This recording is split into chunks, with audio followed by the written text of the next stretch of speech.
Now, so what I want to do is get my truss actually into the project here. So I'm going into structural framing, truss members, king post, and open. Now it's probably good for you to uh, to know about this anyway. We're going to do a lot of work on families and how to manipulate families at a later date. Um, but that is the basis of our trust there, okay? And you can see that we've got various different properties. If I pop over to the family types here, you can see that we've got lots of dimensional properties. Now I'm going to show you those in the project itself rather than here, okay? Right, let's load this into the project. Now you can see it's on the end of my cursor and I'm in the ceiling level here. So if I just zoom in there a little bit, uh, so what we've got here is the insertion point in this truss is at that kind of intersection of the rafter and the joist, and a little bit beyond that is the overhang. So that immediately suggests to me that I should be placing this on the outside face of the wall. All right, and I'm going to place it um, reasonably close to the gable wall here. Right, I want to have a look at this. So what I'm going to do is I'm going to select my roof and I'm just going to switch it off in the view here. So if I come down to here and I'll go hide element, now I get a good view of my truss there. I can also get a very good view of this now in the section. All right. Now again, I just need to copy out my thing here. Okay, so let's pick this truss here. You can see it's way too big, but we have a whole load of really good dimensional properties that come in with this, including the span here. So if I remember correctly, our span was 4350, and I just go apply. Now that's immediately reduced. So the span goes from the external face to the external face. The other thing I need to change straight away is the pitch here, which we know is 45.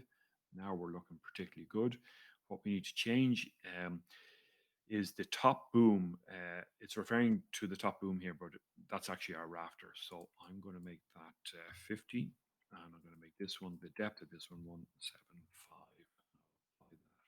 Now, if I zoom in here, we're looking pretty good now at this point here. Okay, I need to adjust the overhang there, but you can see that the line of the truss is matching the line of the roof. So it's sitting in that zone, in that rafter zone that we created um, uh, when we selected that particular roof. All right. Now I need to go back in here because there's one other change I need to do. It's got an overhang of 350. I'm going to make the overhang 300. And that should take that back up there. All right, now the little exercise that we did to get the fascia there, I can't do that with the truss. I'd actually have to go in and manipulate I'd have to go in and manipulate the family in order to do that. So I might do that in the next video.